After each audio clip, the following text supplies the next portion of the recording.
अगर आपको सियालकोट में एक ऐसा दिन मिले जिसमें आपने सुबह से लेकर रात तक सिर्फ और सिर्फ खाबे खाने हैं तो आप सियालकोट में क्या क्या खाओगे? आपका तो पता नहीं, लेकिन मुझे एक ऐसा दिन मिला जिसमें मैंने खाबों से भरपूर एक दिन गुजारा सियालकोट के अंदर। सुबह से लेकर रात तक नाश्ता, लंच, डिनर, सब कुछ बहुत ही मजेदार किस्म के खाने हम लोगों ने खाए। चाहे वो हलवा पूरी और बोंग पाए का नाश्ता हो या इनके फेमस पकोड़े, बिरयानी सियालकोट की स्पेशल हो या फिर डॉक्टर की स्पेशल चांपे, उसके बाद इनकी आइसक्रीम, और फिर लास्ट में अगर सियालकोट जा रहे हो और नेशनल टी स्टॉल की आप चाय ना पियो तो ये कैसे हो सकता है। तो भाई सुबह का हमारा आगाज हुआ, हमने 8 बजे लाहौर से निकले सियालकोट के लिए और 1.5 घंटे के सफर के बाद हम लोग फाइनली पहुंचे हसनदीन हलवा पूरी पे, जहां पे रश बहुत कमाल का था। हसनदीन हलवा पूरी के ऊपर भाई साहब आपको देसी घी का हलवा मिलेगा और कमाल की छोटी छोटी पूरियां मिलेंगी जो कि पिछले 100 साल से वहां पर बन रही हैं। तो ये नाश्ता अगर आप ट्राई करोगे तो भाई यहां पर आपको 1 kg के हिसाब से हलवा पूरी बिकती हुई नजर आएगी, यानी कि 1000 रुपए किलो का आपको हलवा मिलेगा। हलवा पूरी भी आपने लेनी है तो 1000 रुपए किलो मिलेगी। ये इलामा इकबाल का फेवरेट नाश्ता जो हमने भी ट्राई किया और we have find out that this nashta place is outstanding. मतलब इनका जो हलवा पूरी का नाश्ता है अमेजिंग है, 9.5 आउट ऑफ 10।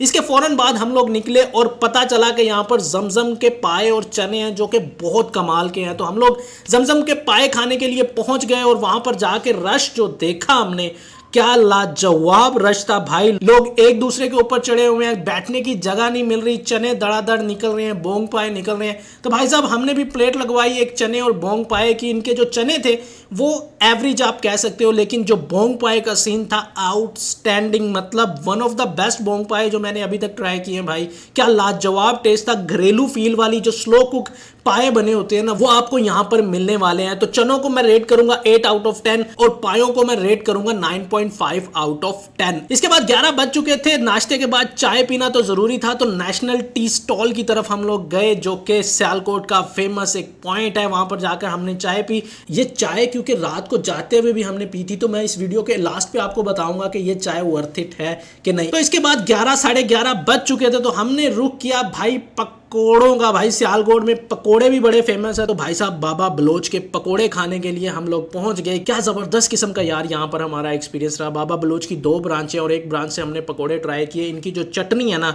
उसका लेवल ही कोई नहीं है। मतलब क्या जबरदस्त किस्म की ये चटनी के साथ पकोड़े यार सर्व करते हैं। प्याज वाले पकोड़े थे। इसकी पहली बाइट में ही आपको लगेगा कि भाई क्या खा बैठे हो आप। पकोड़ा लवर्स यार, ये स्पॉट तो डेफिनेटली आपको सियालकोट के अंदर ट्राई करनी बनती है। मैं इसको भी रेट करूंगा 9 आउट ऑफ 10। उसके बाद पकोड़ा खाने के बाद हमें रिकमेंड किया था कि यार यहाँ के एक दाल चावल बड़े फेमस है, लेकिन डिसअपॉइंटमेंट हुई क्योंकि जब हम वहां पर पहुंचे बाजार के अंदर तो दाल चावल वाली दुकान आज बंद थी। तो मजबूरन हमें यहाँ की एक बिरयानी ट्राई करनी पड़ी जो कि गोल्डन बिरयानी के नाम से बड़ी फेमस है। वहां पर हम पहुंचे तो 4 बज चुके थे शाम के और यहाँ पर हमने गोल्डन बिरयानी जनाब ट्राई की। 4 बजे भी अच्छा खासा यहाँ पर रश लगा हुआ था। फ्रेश एक बिरयानी की देग हमारे सामने जो है वो लाकर रखी गई और उसको जब सेट कर रहे थे उसके अंदर से जो खुशबू आ रही थी वो आउटस्टैंडिंग थी। एक प्लेट हमने खानी थी लेकिन इवेंचुअली हम 3 प्लेट खाकर ये बिरयानी की उठे। अचारी फ्लेवर के साथ बहुत ही जबरदस्त किस्म की बिरयानी है, तो मैं इसको रेट करूंगा 8.5 आउट ऑफ 10। तो बिरयानी खाने के बाद तकरीबन 5:30 बजे का टाइम हो चुका था। थोड़ा थोड़ा अंधेरा होना शुरू हो गया था तो हमने रुक किया यहाँ की भाई फेमस चांपे खाने का। ये चांपे आपको मिलेंगी तवे के ऊपर बनी हुई और पिछले 40 साल से ये डॉक्टर साहब इन चांपों का इलाज इस तवे के ऊपर कर रहे हैं। यार क्या जबरदस्त किस्म का यहाँ पर जनाब इन्होंने सेटअप लगाया हुआ है। बीफ की चांप मिलेगी यहाँ पर, आपको मटन की चांप मिलेगी, इवन आपको यहाँ पर चिकन की चांप भी मिलेगी।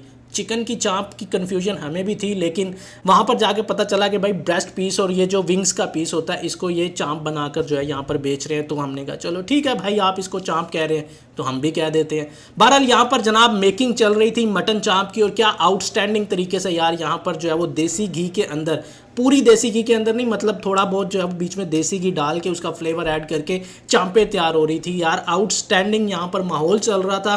तो चांपे ट्राई की हमने बीफ की और चिकन की। 480 की प्लेट थी बीफ की और चिकन की। जब हमने ये चांप ट्राई की तो भाई चिकन का टेस्ट तो हमें अबव एवरेज लगा, लेकिन बीफ की जो चांप थी ना वो नेक्स्ट लेवल की थी भाई। आउटस्टैंडिंग टेस्ट टेस्ट था। तो बीफ की चाप के लिए डेफिनेटली आप डॉक्टर चाप को विजिट कर सकते हो। तो भाई इस चाप एक्सपीरियंस को मैं देने वाला हूँ 9 आउट ऑफ 10। ये चापे खाने के फौरन बाद भाई कुछ मीठा भी हो जाए तो ग्रैंडियोस की आइसक्रीम खाने के लिए हम लोगों ने कैंट का रुख किया और वहां पर जाकर देखा कि भाई यहाँ पर भी बड़ी हैवी शशके चल रहे हैं। ग्रैंडियोस की आइसक्रीम भाई साहब इंटरनेशनल ब्रांड्स को टक्कर दे रही है। इसके सामने ही 2 इंटरनेशनल ब्रांड थे, वहां पर बिल्कुल रश नहीं था और यहाँ पर अच्छा खासा आपको जो है वो ग्रैंडियोस के ऊपर रश नजर आ रहा था। तो ग्रैंडियोस की आइसक्रीम भी हम लोगों ने ट्राई की, लेकिन इसका एक्सपीरियंस कोई बहुत ज्यादा आउटस्टैंडिंग नहीं रहा, एवरेज था। और ग्रैंडियोस की आइसक्रीम को हम लोग 8 आउट ऑफ 10 देंगे। तो फाइनली रात के 8 बज चुके थे, अभी हमने वापस लाहौर भी निकलना था, लेकिन जाते जाते हम लोग नेशनल टी स्टॉल की चाय आपके लिए दोबारा से पीते जाएंगे। भाई साहब नेशनल टी स्टॉल के ऊपर जो शशके चल रहे हैं भाई चाय के, उनका तो कोई सानी नहीं है। मतलब यहाँ पर जिस लेवल के ऊपर चाय बन रही है ना,